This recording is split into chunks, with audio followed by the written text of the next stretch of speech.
Welcome back to my channel guys. हमने जहाँ पे लास्ट वीडियो में हमने जहाँ पे लीव किया था, हम यहाँ पे आके बात कर रहे थे। जो हमने एक हमारा कोड लिखा था हेलो वर्ल्ड प्रोग्राम का, तो हमने जो ये लाइन लिखी थी पब्लिक स्टैटिक वॉइड मेन, अभी हम उसको समझ लेते कि बेसिकली वो है क्या, व्हाट डज इट डिनोट। हमारा जो पब्लिक है, पब्लिक हमारा एक एक्सेस मॉडिफायर है which makes a main function public. Okay, static हमारा क्या है? Static allows to call this method without creating an object of class. इसका स्टैटिक का मतलब ये होता है। वॉइड हमारा रिटर्न टाइप होता है, डैट इज़ अगर हम वॉइड यूज़ कर रहे हैं तो हम कोई भी चीज़ रिटर्न नहीं करेंगे if we are using void. और जो हमारा मेन होता है वो हमारा एक फंक्शन का हमने नेम दे रखा है, जैसे कि यहाँ पे public static void main. Void के बाद हम इसका कुछ भी नाम दे सकते हैं, बट हमने यहाँ पे इसको मेन दे रखा है। और ये हमारा स्ट्रिंग एंड आर्ग्स है, जहाँ पे हमने एक लिस्ट पास करा रखी है, इसका मतलब है कि हम पब्लिक स्टैटिक वॉइड मेन के अंदर हम हमेशा एक स्ट्रिंग पास करेंगे उसके साथ में कुछ आर्ग्यूमेंट्स। तो ये हमारा कमांड लाइन आर्गूमेंट होता है। उसके बाद हम ये देख सकते हैं कि हमारे यहाँ पे जो हम फंक्शन लिखते हैं, फंक्शन नेम, वो हमेशा हमारा कैमल केस में होता है। We can see that we have written int at 2 numbers, तो यहाँ पे हमेशा आपका कैमल केस में होता है। कैमल केस का मतलब ये होता है कि जो हमारा फर्स्ट वर्ड का जो हमारा फर्स्ट लेटर है इट शुड बी स्मॉल, तो हमारा जो फर्स्ट लेटर स्मॉल होना चाहिए और बाकी के जो वर्ड्स हैं उनके जो स्टार्टिंग लेटर्स हैं वो कैपिटल होने चाहिए। तो ये कुछ इंपॉर्टेंट है पॉइंट्स, ये आपको अपने दिमाग में याद रखना है कि जो हमारा फंक्शंस एंड वेरिएबल्स है वो हमारा कैमल केस में होना चाहिए, क्लास हमारा पास्कल केस में होना चाहिए और पैकेजेस हमारा लोअर केस में होना चाहिए। तो ये बात हमेशा आप ध्यान रखिएगा। आगे हम चलेंगे, अब हम आ जाते हैं वेरिएबल्स पे। वेरिएबल्स इन जावा। तो वेरिएबल्स को डिक्लेयर करने के लिए जावा में हमारे कुछ रूल्स होते हैं। रूल्स, पहला रूल तो ये होता है कि जो हमारा वेरिएबल नेम होता है it should not begin with a number. So variable names should not begin with a number. हम कभी भी एक नंबर से हम अपना वेरिएबल नेम को शुरू नहीं कर सकते हैं। You should keep this in mind while declaring any variable. And हमारा जो और दूसरा जो मेन रूल होता है वो क्या होता है कि वाइट स्पेस अलाउड नहीं होता है। White space is not allowed और permitted in variable names.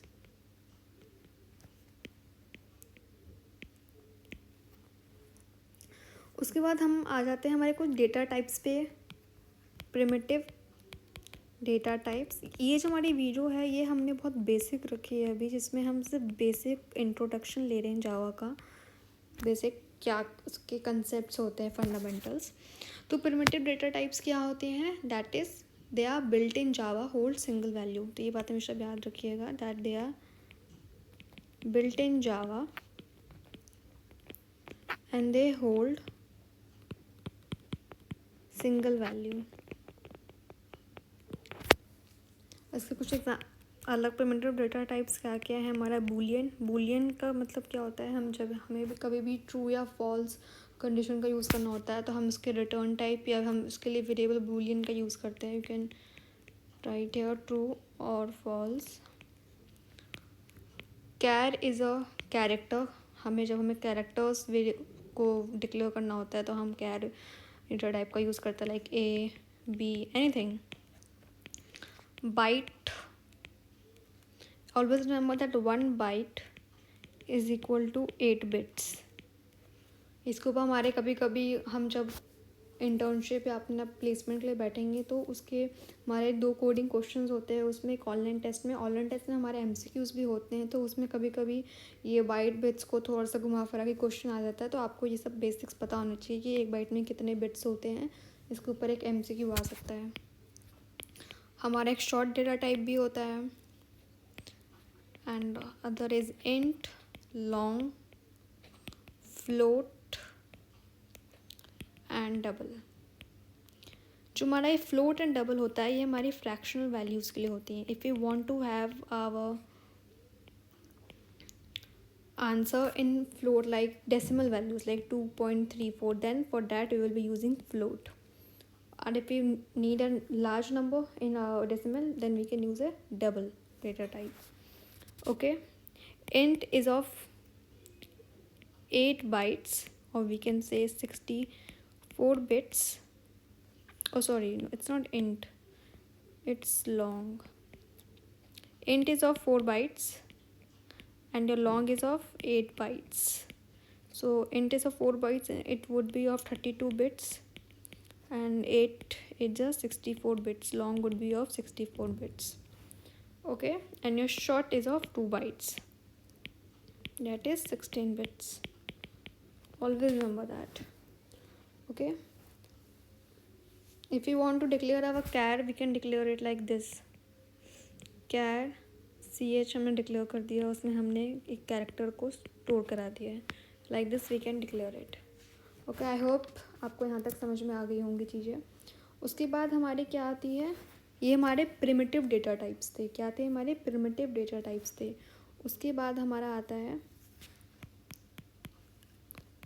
Non primitive data types. Non primitive data types का मतलब क्या होता है, ये जो हमारे प्रिमिटिव डेटा टाइप्स थे वो हमारे बिल्ट इन थे, मतलब वो पहले से ही जावा में डिक्लेयर्ड है. बट जो हमारा नॉन प्रिमिटिव होता है ये यूज़र डिफाइंड होता है. ये यूज़र अपने हिसाब से इसको वेरी कर सकता है. लाइक हमारा इसमें नॉन प्रिमिटिव डेटा टाइप्स हमारा स्ट्रिंग्स आ सकता है, arrays, classes and interfaces. Okay, I hope यहाँ तक आपको चीज़ें क्लियर हो गई होंगी बेसिक क्या हमने अभी तक समझा है. उसके बाद हम आते हैं जावा ऑपरेटर्स पे. ओके, हर जैसे कि हमने मैथ्स में मैथमेटिक्स में हम ऑपरेटर्स के साथ खेलते हैं, एडिशन, मल्टीप्लिकेशन, सब्ट्रैक्शन, वैसे ही हमारे जावा में भी कुछ ऑपरेशंस होते हैं एंड जावा ऑपरेटर्स. तो इसमें हमारा अलग अलग टाइप्स ऑफ ऑपरेटर्स हैं, like arithmetic operators, relational operators, logical operators, assignment operators,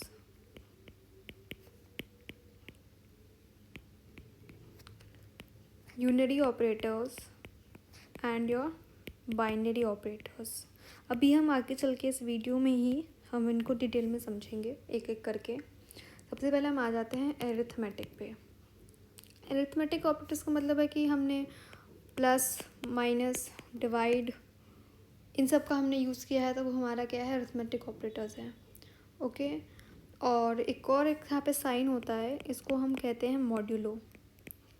इसको आप डिवीजन के साइन से कंफ्यूज मत करिएगा. ये जो होता है मॉड्यूलो, ये इट रिटर्न्स दी रिमाइंडर. अब हम किसी भी क्वेश्चन में अगर हमें रिमाइंडर चाहिए होता है तो हम क्या मॉड्यूलो कर देते हैं. जैसे कि हमने अगर 5 मॉड्यूलो 2 किया है तो हमारा आंसर क्या आएगा 3, क्योंकि जब हमने 2 को 5 से डिवाइड किया है, सॉरी यहाँ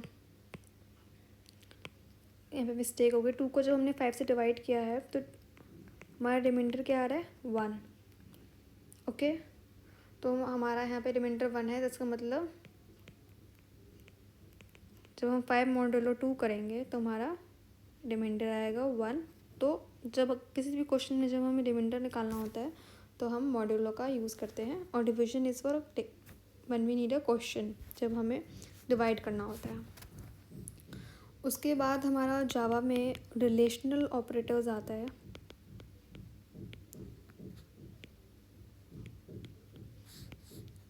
रिलेशनल ऑपरेटर्स होते हैं हमारे लाइक इक्वल. तो डबल इक्वल का साइन का मतलब होता है इज़ इक्वल्स टू. हम चेक करते हैं LHS और RHS में कि वो इक्वल है कि नहीं है. ओके, इसका इस साइन का मतलब होता है एक्सक्लेमेशन का नॉट इक्वल्स टू. ये कुछ बेसिक्स हैं आपके फंडामेंटल्स जो आपको थोड़े पता होना चाहिए, क्योंकि यही हमारे जब आप प्रोग्रामिंग करना लिखना शुरू करेंगे तो इसी के कुछ बेसिक्स होते हैं जिसको आप यूज़ करके अपना कोड लिखते हैं. ये हो जाएगा हमारा साइन है, ये ग्रेटर देन का है, ये हमारा लेस देन का है। ओके, फिर हमारा आता है जावा लॉजिकल ऑपरेटर्स। जावा लॉजिकल ऑपरेटर्स का मतलब क्या होता है? एंड मतलब लॉजिकल एंड। यहाँ पे हम दो ऑपरेशंस के बीच में, हम ऑपरेंड्स के बीच में ये वाला ऑपरेटर यूज़ करते हैं। जो हमारा ऑपरेटर होता है जैसे प्लस माइनस, ये हमारे ऑपरेटर्स लाइक 3 + 5। तो यहाँ पे हमारा जो प्लस है वो यहाँ पे हमारा क्या है? एक ऑपरेटर है। और जो हमने 3 और 5 है वो हमारे क्या कहलाते हैं? ऑपरेंड्स, जिसके ऊपर हम ऑपरेशंस लगा रहे हैं अपने। तो ये double and it is a logical and. इसका मतलब क्या होता है? हमने लाइक 1 लिया है, 0 लिया है, ए बी। अगर हमारा सेम हुआ ए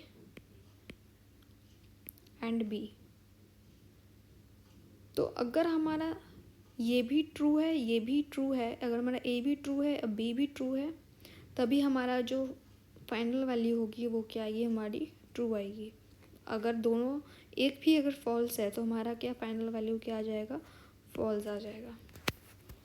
ठीक है, जो हमारा लॉजिकल और होता है उसको हम डिनोट करते हैं इस साइन से। इसमें अगर हमारा हम इसकी ट्रुथ टेबल बनाए तो ऐसी बनेगी इसकी ट्रुथ टेबल, ए 1 0 0 1 1 1 0 0। अगर इसमें एक भी ट्रू वैल्यू है तो हमारी फाइनल वैल्यू ट्रू आ जाएगी। और का मतलब कोई भी एक ट्रू वैल्यू है तो 1 1 1, यहाँ पे दोनों फॉल्स है तो हमारे यहाँ पे दोनों फॉल्स हो जाएगा। उसके बाद हमारे एक और आता है that is a logical not. ये क्या करता है? जो भी हमारा फाइनल आंसर आता है उसको उल्टा कर देता है। It gives opposite answer, always remember that, negates the answer. अगर हमारा 1 आ रहा है तो वो 0 हो जाएगा, अगर 0 आ रहा है हमारा फाइनल आंसर वो हमारा 1 हो जाएगा। ठीक है, अब हम आते हैं हमारे जावा असाइनमेंट ऑपरेटर्स पे।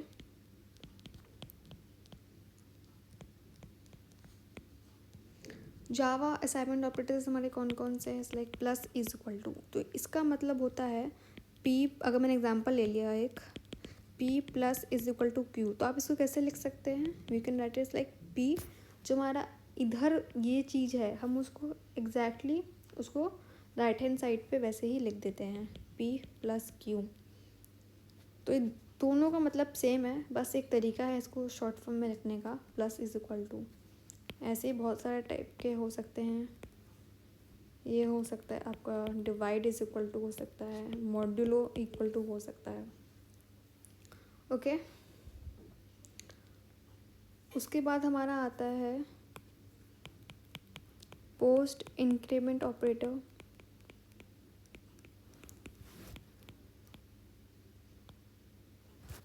और आता है हमारा pre increment operator. Post increment operator में क्या होता है आइए देखते हैं। व्हाट हैपेंस इन दिस पहले हम असाइन करते हैं वैल्यूज़ को। फर्स्ट वी असाइन और compute, after that increment happens, that's why it is called post. First the value is assigned, then increment happens. Like if I have say example int is x is equal to 5, तो हमारा अभी हमारा value क्या आएगा? 5 ही आएगा, हमने इसको value का साइन किया है। उसके बाद वो हमारा इंक्रीमेंट करेगा, पोस्ट इंक्रीमेंट। ओके, और जो हमारा प्री में क्या होता है? प्री वाले में पहले हमारा इंक्रीमेंट होता है, उसके बाद हमारी वैल्यू क्या होती है? असाइन होती है। Okay, like if I have for example, हमने जो आपको ऊपर एग्जांपल लिया था इंडेक्स इक्वल टू 5 और हमने तो पहले हमारा इंक्रीमेंट हो जाएगा, पहले क्या होगा, प्री है तो प्लस प्लस एक्स, तो हमारे यहाँ पे वैल्यू क्या आएगी, 6 आएगी, और यहाँ पे हमारी वैल्यू क्या आएगी, 5 ही आएगी। तो ये बात हमेशा याद रखिएगा, pre increment operator and post increment operator. उसके बाद हमारे कुछ बिट वाइज ऑपरेटर्स भी होते हैं। बिट वाइज आपको समझ में आ रहा होगा, बिट्स वैल्यू लाइक 0 1 में हम सिर्फ यूज़ करेंगे, उसी में हमें खेलना होता है 0 और 1 से। बिट वाइज ऑपरेटर्स, ये हमारा बिट वाइज और है, ये हमारा एंड बिट वाइज एंड है, ये हमारा bitwise exclusive or, it is also known as XOR also in short form. Okay, मैं आपको जोर का समझा दे रही, बाकी तो ये और एंड जो पहले हमने किया था वैसा ही होता है, सेम ही है, बस जोर का डिफरेंट है। जोर का मतलब क्या होता है कि if both the values are different, both the values are different, तब हमारी वैल्यू क्या आएगी, आउटपुट पे 1 आएगा। And if both the values are same then हमारी क्या आएगी, आउटपुट में वैल्यू 0 आएगी। ओके, तो ये था हमारा कुछ, जो हमने भी स्टार्टिंग से हम रिवाइज कर लेते हैं। हमने स्टार्टिंग में वो डिस्कस किया था पब्लिक स्टैटिक वॉइड इमेज का क्या मतलब होता है। उसके बाद हमने वेरिएबल्स इन जावा डिक्लेयर के रूल्स देखे हैं कि हम क्या रूल्स होते हैं जावा में डिक्लेयर करने का वेरिएबल्स को। उसके बाद हमने प्रिमिटिव डेटा टाइप्स देखे हैं, नॉन प्रिमिटिव डेटा टाइप्स देखे हैं। उसके बाद हमने जावा के कुछ ऑपरेटर्स देखे, कौन कौन से ऑपरेटर्स होते हैं, फिर उसके ऊपर हमने थोड़ा बहुत डिस्कशन किया है। और उसके बाद हमने प्री इंक्रीमेंट ऑपरेटर और पोस्ट इंक्रीमेंट ऑपरेटर को देखा है एंड बिटवाइज ऑपरेटर्स को देखा है। आज की वीडियो हम यहीं तक करते हैं। अगली वीडियो में हम लूप्स देखेंगे, कितने टाइप्स ऑफ लूप्स होते हैं, इफ एल्स देखेंगे एंड लूप्स देखेंगे। Okay, thank you for coming to this channel guys, and if you have liked my video, please like and subscribe my channel. Thank you guys.